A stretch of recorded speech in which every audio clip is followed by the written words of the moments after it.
Hi hello welcome to news site Telugu channel. This is Paritala Murthy. So ఎలిమినేషన్లో big twist అనేది ఉండబోతోందా? రోహిణికి అన్యాయం చేస్తారా? రోహిణిని పంపించేస్తారా?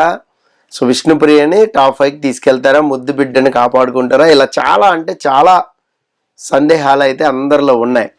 సో మన ఓటింగ్ లిస్ట్లో unofficial voting list, third day voting list అనేది చూద్దాం.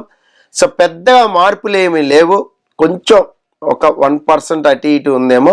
సో నిఖిల్కి కొంచెం డ్రాప్ అయింది, 23% వరకు వచ్చాడు.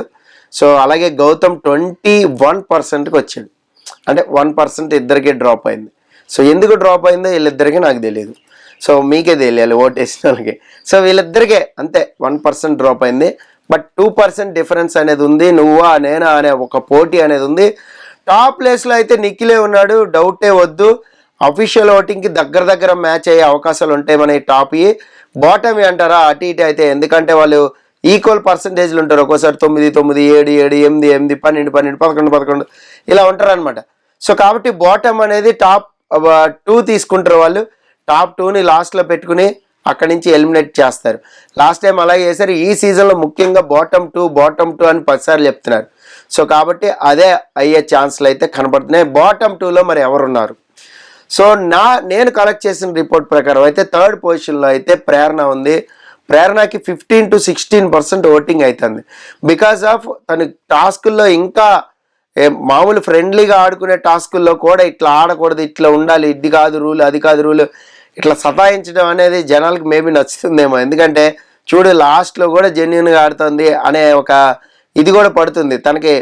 అక్కడ ప్రయారిటీ లేకపోయినా, తను వెళ్లాల్సిన అవసరం లేకపోయినా, తను ఓటింగ్ అప్పీల్ కంటెంట్ అవ్వాల్సిన అవసరం కూడా లేదు, ఫస్టే చెప్పేసుకుంది యాక్చువల్గా. కానీ పోరాడుతోంది ఏదో ఒక విషయంలో, ఇలా కాదు ప్రాపర్గా సంచాలక రాంగ్ డెసిషన్. సో తనకు అన్యాయం జరిగినప్పుడు మాట్లాడుతుంది, తన విషయమే మాట్లాడుతుంది, గుర్తుపెట్టుకోండి. పక్కన వాళ్ళ విషయం మాట్లాడతా. సో అందుకనే ప్రేరణకి మేబీ అంత పర్సెంట్ వచ్చింది. మేబీ హౌస్ వైఫ్స్ కూడా బాగా సో ఇష్టపడే బ్యాచ్ ఉన్నారు. అలాగే యష్మి ఓటింగ్ ఏదైతే ఉందో ఆ ఓటింగ్ కూడా మేబీ ప్రేరణకు పడటం వల్ల థర్డ్ పొజిషన్లో సెటిల్ అవుతుంది చూడండి. అంటే నబిల్ని ఓవర్టేక్ చేసుకుంటే వెళ్ళింది. సో నబిల్కి ఇక్కడ 13 to 14% మాత్రమే ఉంది. సో నబిల్ కూడా సేఫ్ జోన్లోనే ఉంటాడు ఈ వారం గట్టిగా మాట్లాడితే. సో విష్ణుప్రియని దాటుకుంటూ వెళ్ళాడు. సో విష్ణుప్రియకి మొన్నటిదా బాగా పడింది ఓటింగ్. తను ఓటు అప్పీల్ చేయడం మేబీ నచ్చలేదేమో జనాలకి ఏమో, కానీ నేను కలెక్ట్ చేసిన రిపోర్ట్లో ఈ డే అంతకుముందు సెకండ్ డే తగ్గింది, ఈ డే కూడా తగ్గింది. సో విష్ణుప్రియకి అయితే 12% వరకే ఉంటుంది, నబిల్కి 13 to 14, అంటే వీళ్ళిద్దరికీ కూడా 2% తేడా ఉంది.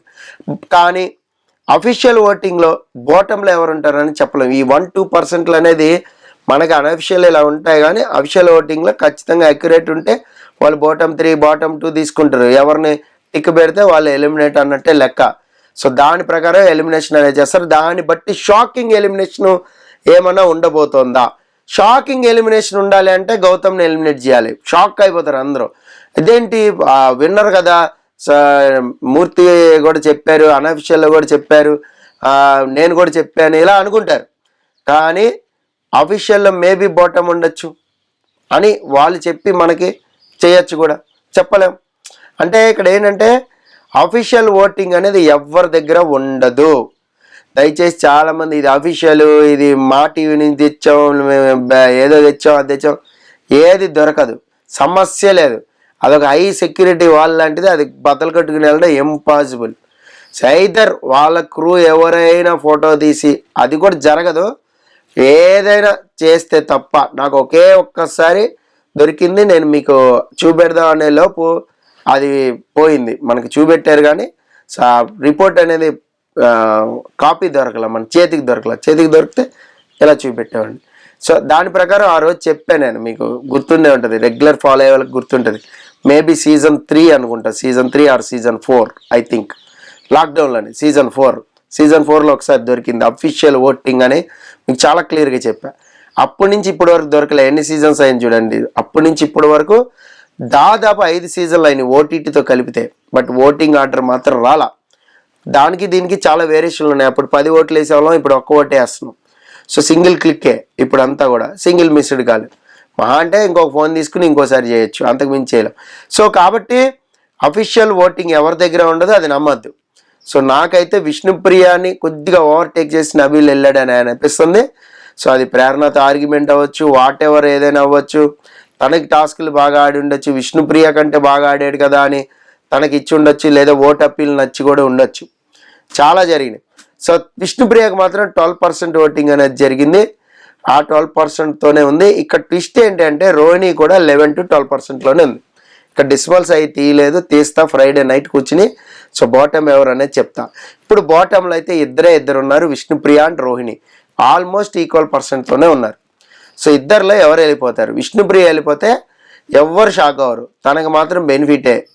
ఎందుకు చెప్తున్నా అంటే compare to Rohini, Vishnupriya game తను టాప్ 5కి వెళ్ళే డిజర్వ్ అయితే కాదు.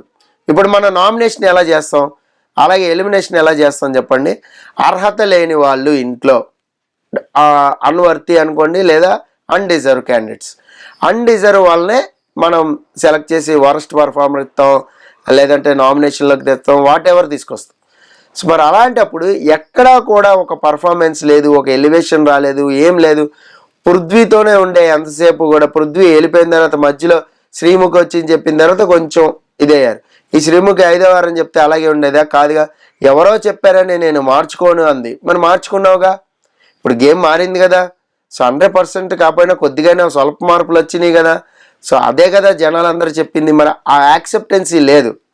ఆ యాక్సెప్టెన్సీ లేకపోతే ఇప్పుడు తాను పట్టిన కుందేలకి 3 కాళ్ళు అనే డైలాగ్ తనకు వేరే వాళ్ళు నామినేట్ చేస్తే చెప్పింది. సో కానీ తను చేసింది అదే కదా.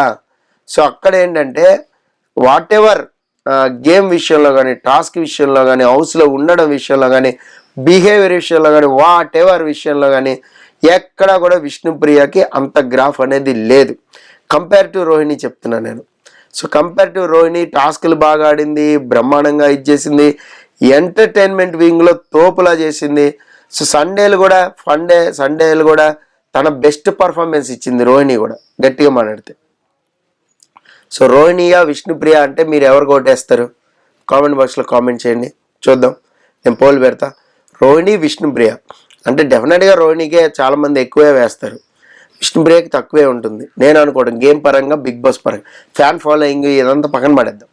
సో పిఆర్ అంతా పక్కన పడేద్దాం. ఆట పరంగా దట్ ఈస్ ఫెయిర్ అంటాం. రోహిణి టాప్ 5కి వెళ్తే ఇట్స్ ఫెయిర్ అంటాం. సో విష్ణుప్రియ వెళ్తే రోహిణి అవుట్ అయిపోతే ఎట్లుంటుంది? ఇట్స్ అన్ఫెయిర్ ఉంటుంది. ఇది అందరూ ఒప్పుకోవాల్సిందే. మనం ఏమి చుప్కే ఏమేదో విష్ణుప్రియ ఇదిలాగా మనం పని చేయట్లేదు ఎవరు కూడా. సో కాబట్టి Rohini is deserve candidate for top 5. So Vishnupriya అయితే అన్డిజర్వ్ నా దృష్టిలో. కాబట్టి విష్ణుప్రియని పంపించేసే అవకాశాలు ఎక్కువగా ఉంటాయని నేను అనుకుంటున్నా. So Nabeel, compare to Nabeel కూడా అంతే. సో కాబట్టి ఎట్టు చూసినా విష్ణుప్రియగా ఉంది ఎలిమినేషన్ కానీ అనేది. సో మరి బాటంలో ఎవరున్నారు అనేది మనం చెప్పుకుందాం. సో బాటంలో ఎవరున్నారు అనేది డెఫినెట్గా మనం డిస్మల్స్తో సహా మాట్లాడుకుని సో సాటర్డే మార్నింగ్ పెట్టుకుందాం. అలాగే ఈరోజు ఏదైతే ఓటింగ్ ఉందో ఆ ఓటింగ్ని కూడా మనం సో రేపు డిస్కస్ చేద్దాము. ప్రస్తుతానికి అయితే ఇది మన దగ్గర ఉంది. నబీల్, విష్ణుప్రియ అండ్ రోహిణి ముగ్గురు డేంజర్లో ఉన్నారు. సో నిఖిల్, గౌతమ్ అండ్ ప్రేరణ ముగ్గురు సేఫ్ జోన్లో ఉన్నారు. సో మీరు ఎవరికి సపోర్ట్ చేయాలనుకుంటున్నారు అనేది కామెంట్ బాక్స్లో కామెంట్ చేయండి. This is Paritala Murthy signing off. By by.